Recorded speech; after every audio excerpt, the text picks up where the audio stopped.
Al-Ahzab, en fait, c'est la sourate de la baise. Dans le verset 37, il dit je peux baiser la femme de mon fils. Et dans le verset 50, il s'est dit bon, on va arrêter de chipoter, je peux baiser tout le monde. Al-Ahzab, c'est une sourate pornographique. C'est la sourate qui donne l'autorisation à Rasulallah de baiser tout ce qu'il veut. Et bien sûr, on atteint le moment crucial de ce verset 37 où Allah dit « Quand Zaïd fut là de sa femme, nous te l'avons donné en mariage. » Et cette simple ligne a fait quitter l'islam à beaucoup de gens. Des millions de musulmans ont quitté l'islam sur cette ligne. Et vous allez me dire, pourquoi? Pourquoi? Qu'est-ce qu'il y a dans ce texte qui est plus dramatique que le reste? Par exemple, que Aïcha, que l'esclavage, que les histoires beaucoup plus sordides. Les musulmans se sont demandé pourquoi le créateur de l'univers, pourquoi celui qui aurait créé le monde, les galaxies, la voie lactée, la vie, l'eau, les particules, s'intéresserait aux histoires de cul d'un bédouin du désert. Une sourate, un verset entier pour dire « Quand ton fils Zaïd aura divorcé de sa femme, je t'autorise à l'épouser. » Le créateur de l'univers n'a rien d'autre à foutre que d'autoriser son prophète à baiser sa belle-fille. Sur cette simple ligne, t'as des musulmans qui ont lâché. Ils ont dit c'est bon, c'est trop, j'en peux plus, c'est fini.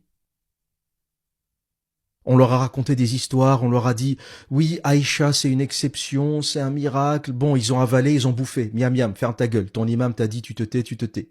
Ton imam t'a dit ne cherche pas trop, sinon tu vas devenir un mouchrik, tu vas devenir un kafir. Et lui, il a peur, je veux pas aller en enfer, je veux pas brûler. Et ils ont fermé leur gueule. Sur d'autres sujets, pareil, l'esclavage, oui, mais c'était un contexte, machin, blablabla, ils ont mangé. Miam miam, ok, d'accord, peut-être qu'il y a un truc que je comprends pas, je suis pas assez intelligent, j'ai pas la science. L'islam, c'est de la physique quantique, en fait. T'as l'impression, quand tu les entends parler, c'est de la physique nucléaire.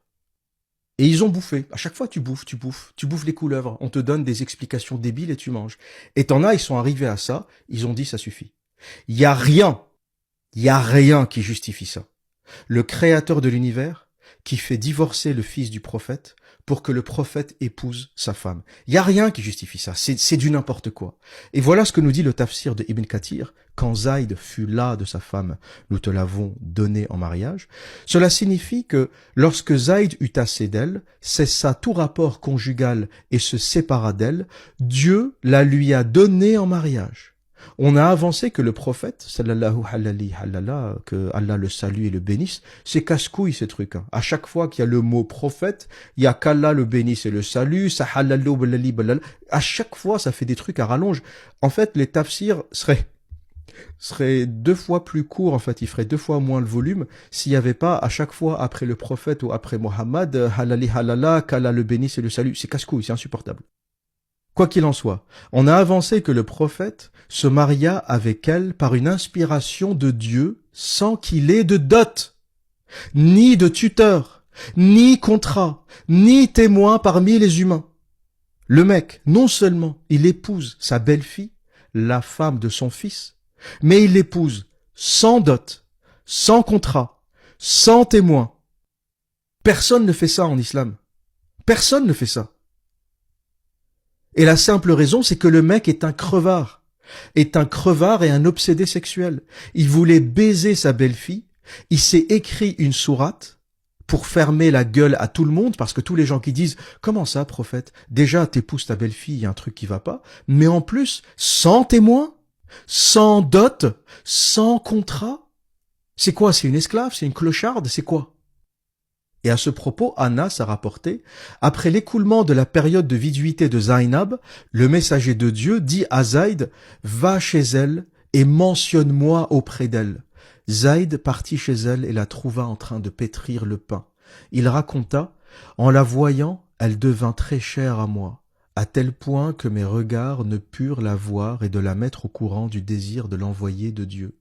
Je lui tournai le dos et lui dis, ô Zainab, et cette bonne nouvelle, le messager de Dieu m'envoya te dire qu'il ne cesse de t'évoquer. Elle me répondit, je ne ferai rien tant que je n'ai pas reçu l'ordre de Dieu. Elle se leva ensuite pour gagner son sanctuaire. Après la révélation du verset précité, le messager de Dieu se rendit chez elle et entra sans demander l'autorisation. Vous imaginez ce que nous raconte Ibn Kathir, le tafsir de cette sourate et de ce verset?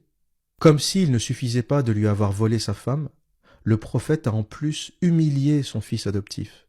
Il lui a dit, c'est toi qui vas aller chez ta femme et tu vas lui dire que je vais l'épouser. Zaïd rentre chez lui, il dit qu'il ne pouvait pas faire face à sa femme en lui disant ça, il ne pouvait pas la regarder dans les yeux et lui dire ça. Il s'est retourné, il lui a tourné le dos et lui a dit, voilà, le prophète va t'épouser. Et malgré ça, elle a dit que je ne ferai rien tant que je n'aurai pas la révélation. Tant que ce n'est pas Allah qui le dit, je ne ferai rien. Vous voyez le niveau d'endoctrinement des gens? C'est-à-dire qu'elle ne voulait pas de ce Rasulallah, de ce crasseux. Elle ne voulait pas de lui. C'est pour ça qu'elle dit je fais rien tant qu'il n'y a pas de révélation. C'est une façon de se protéger. Elle se dit tant qu'il n'y a pas de révélation divine, c'est bon, je suis tranquille. Mais bien sûr, quelque temps après, il y a eu la révélation divine. Donc quand Allah a dit à Zainab tu vas épouser le prophète, elle pouvait plus rien faire. C'est bon, c'est un ordre divin. En plus de la question de la terreur et du terrorisme, parce que c'est ça le danger de l'islam. Si cette femme refuse, on va pas dire elle a le choix, elle n'est pas obligée. Elle peut très bien dire j'ai pas envie, ça me convient pas, il est plus âgé que moi, c'est en plus mon beau-père, j'ai pas envie d'épouser mon beau-père. Mais une fois qu'il y a révélation divine, avec tout l'endoctrinement et le terrorisme islamique, elle peut plus refuser, parce qu'on va lui dire si tu refuses, c'est pas par choix, mais par mécréance. C'est ça la différence. S'il n'y avait pas eu de verset, on va dire elle a refusé par choix. Si elle avait refusé malgré le verset, on aurait dit c'est une kafir, c'est une mécréante, parce que Allah lui demande d'épouser ce crasseux Rasulallah, le prophète de l'islam, et elle refuse. Donc c'est une mécréante. Et qu'est-ce qu'on fait aux mécréants? On les tue.